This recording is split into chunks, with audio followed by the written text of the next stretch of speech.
Selamat sore rekan-rekan semua. Selamat datang dalam forum diskusi kami. Kali ini kami akan membahas kasus yang viral ya di dunia media sosial ini. Salah satunya yaitu Iwayan Agus Suwartama atau yang lebih dikenal dengan sebutan Agus Buntung. Kali ini saya akan ditemani oleh rekan mahasiswa Fakultas Hukum Universitas Pamulang, yaitu Mas Mat Soleh, saudara Mat Soleh.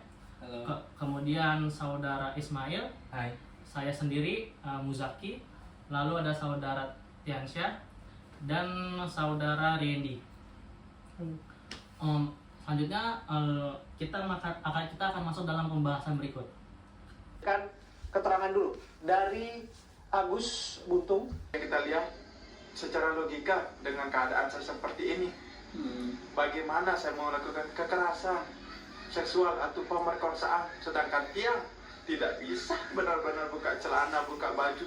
Dan seperti Bapak lihat baru datang, tiang masih dimandiin sama orang tua, masih dirawat sama orang tua, masih dibukain baju celana, semuanya kencing, buang air besar masih dibukain. Apa daya saya yang dituduhkan dengan memperkosa orang atau kekerasan seksual? Bagaimana cara saya? Dan itu kan kalau memang terjadi gitu, dia bisa melawan, bisa mendorong dan sebagainya. Kenapa kok bisa begini? Jadi saya memohon untuk para rekan TV atau semuanya atau masyarakat se-Indonesia, memohon untuk membantu dia biar saya bisa kembali seperti semula dan mungkin memotivasi untuk diri saya. Mungkin kalau bisa lagi untuk Presiden Prabowo, memohon agar mungkin saya ingin ketemu sama Bapak untuk memberikan karya seni saya yang dimana saya bisa memain gamelan. Saya ingin seperti Bapak. Tapi kalau misalnya ditinjau dari pasal 411 KUHP 2023, Agus itu bisa dimasukkan ke perzinahan, tetapi harus ada pengaduan dari, kalau dia kan dengan yang orang belum beristri ya. Iya. Nah, itu harus ada pengaduan dari orang tuanya.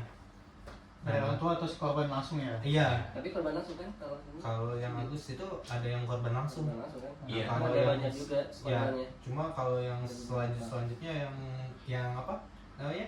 Yang nyusul apa namanya itu saya nggak tahu sih. Oh gitu. Mungkin para korbannya.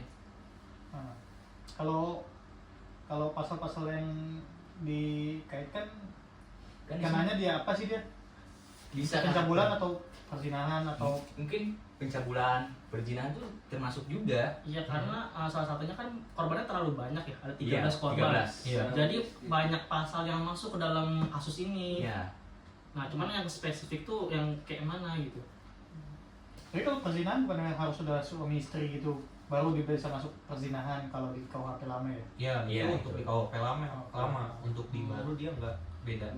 Kalau di KUHP baru dia tetap kena ya di perzinahan gitu ya?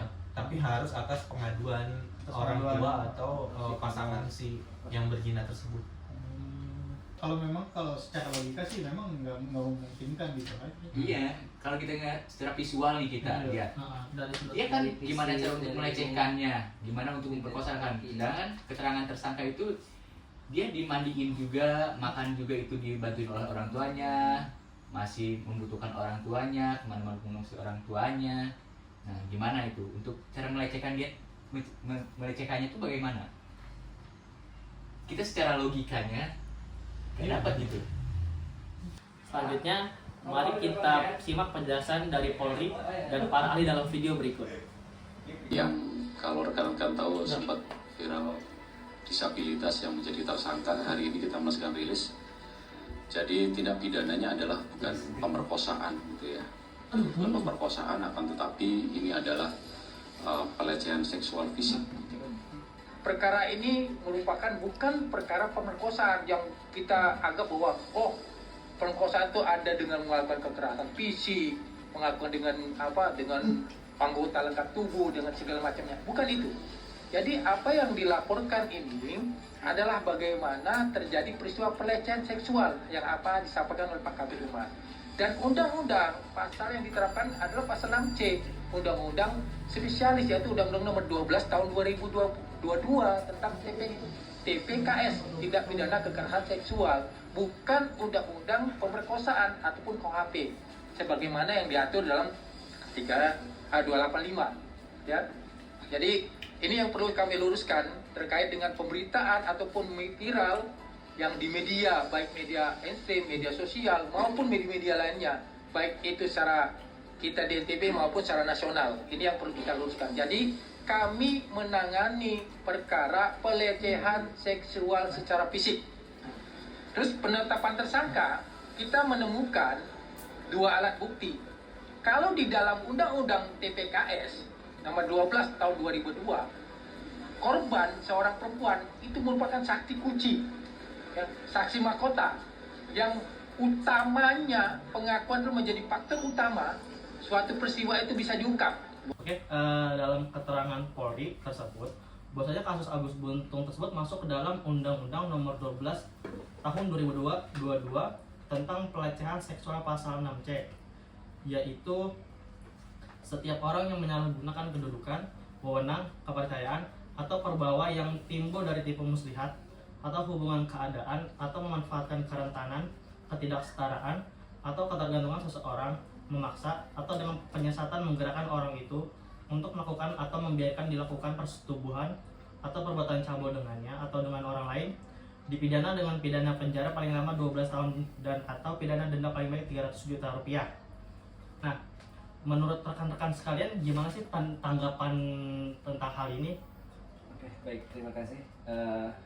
Kalau menurut saya ya, kalau kita melihat dari undang-undang baru nomor 1 tahun 2023, saya bisa lihat dari pasal 414 yang berbunyi, setiap orang yang melakukan perbuatan cabul terhadap orang lain yang berbeda atau sama jenis kelaminnya, poin A, di depan umum dipidana dengan pidana penjara paling lama 1 tahun 6 bulan atau pidana denda paling banyak kategori 3, di mana kategori 3 itu 50 juta. Dan poin B, secara paksa dengan kekerasan atau ancaman kekerasan dipidana dengan pidana penjara paling lama 9 tahun. Atau poin C, yang dipublikasikan sebagai muatan pornografi dipidana dengan pidana penjara paling lama 9 tahun. Ayat 2, setiap orang yang dengan kekerasan atau ancaman kekerasan memaksa orang lain untuk melakukan perbuatan cabul terhadap dirinya dipidana dengan pidana penjara paling lama 9 tahun. Oke. Atau bisa juga kita kaitkan dengan pasal 415, dipidana dengan pidana penjara paling lama 9 tahun setiap orang yang, poin A, melakukan perbuatan cabul dengan seseorang yang dikatakan orang tersebut pingsan atau tidak berdosa, atau poin B, melakukan perbuatan cabul dengan seseorang yang diketahui atau patut diduga anak. Selanjutnya dikaitkan dengan pasal 416 ayat 1, jika salah satu tindak pidana sebagaimana dimaksud dalam pasal 414 dalam pasal 415 huruf A dan huruf B mengakibatkan luka berat, dipidana dengan pidana penjara paling lama 12 tahun. Ayat 2, jika salah satu tindak pidana sebagaimana dimaksud dalam pasal 414 dalam pasal 415 huruf A dan huruf B mengakibatkan matinya orang, dipidana dengan pidana penjara paling lama 15 tahun. paling gitu aja sih yang bisa dikaitkan di pasal pencabulan 414, 415 dan 416. Oh, gitu. Kurang lebih seperti itu ya. Iya. Oke, sekian untuk pembahasan kali ini tentang kasus Agus Buntung. Semoga video ini bermanfaat bagi rekan-rekan semua yang untuk menonton ini. Sekian dan terima kasih. Baik. Oke.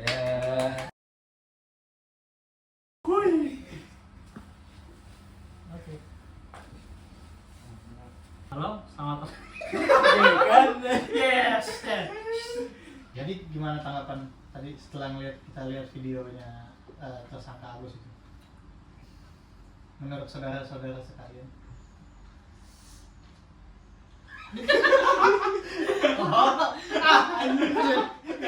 Jangan diem lagi anjing.